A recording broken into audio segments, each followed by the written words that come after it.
Cruelty Squad is a video game about the day-to-day life of an average Latvian citizen. You play as Joseph Cruel, a lone naked man in his empty apartment, kind of like the average Cruelty Squad fan. You get hit up by an overgrown slug to discuss a business opportunity, a job from the Big Cruel, where you are hired as a liquidator to improve business.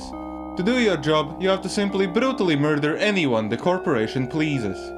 Sadly, the big bad don't usually hide in the open, meaning causing a mass shooting every Thursday. Apart from the targets, there's a lot of civilians around to which you can talk to or casually end their lives.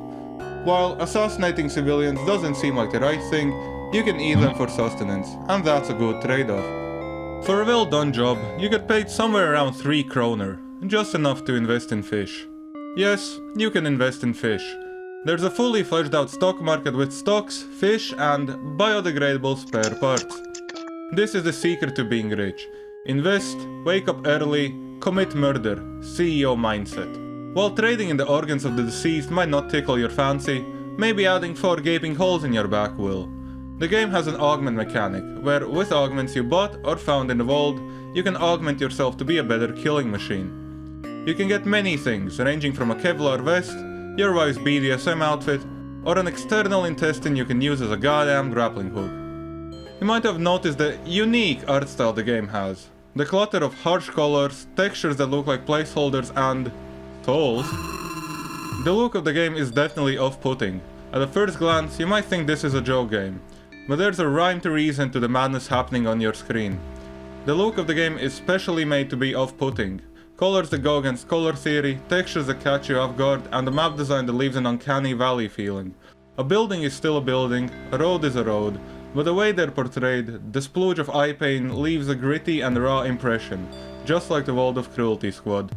The graphics are upsetting enough that I played my first 2 playthroughs at 720p, thinking that was just the style. The game is played in levels, each different from the rest, with there being multiple ways you can complete them. You can spend hours figuring out paths to reach your target, or just b-hop and throw a grenade at their forehead. Figuring out the level for the first time is genuinely a very fun yet hard experience. Apart from the main levels, there are a few secret levels in the game, which provide extra gameplay and lore. Speaking of lore, maybe in the middle of your cannibalistic murder rampage fantasy, you actually press to interact on an NPC, and maybe you even realize that your entire job is to assassinate people that impact corporate profits. For instance, you murder Elon Musk because the rocket flying to outer space had a too low casualty risk for mass sacrifice. Or you brutally blow up a man in a public speech for, God forbid, wanting a 1% tax on corporate profits. Cruelty Squad is set in a sewage-infested garbage world, where capitalism has reached the highest extremes. There's a reanimation fee for a measly $500, and with death just being a small fee, it has no meaning in the world anymore. You're not even assassinating the people per se, cause they are going to be back. Death is just a minor setback. You're just a tool that's used to keep the profits coming, and while you're doing all the dirty work, you get paid loose change compared to the corporate profits you're making the higher-ups.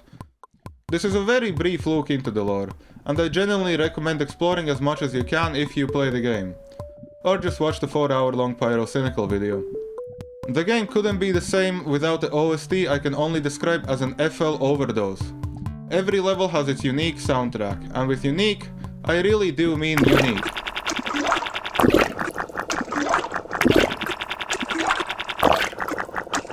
I don't even know what I can say except encapsulates the game perfectly.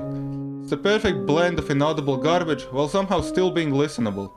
The OST is a very important part in any game, and Cruelty Squad hits the nail in the coffin. The gameplay, while having its unique quirks, is one of the smoothest first-person shooters I've played. The game doesn't hold your hand. The only tutorial is available on the HQ level, which most people probably skipped.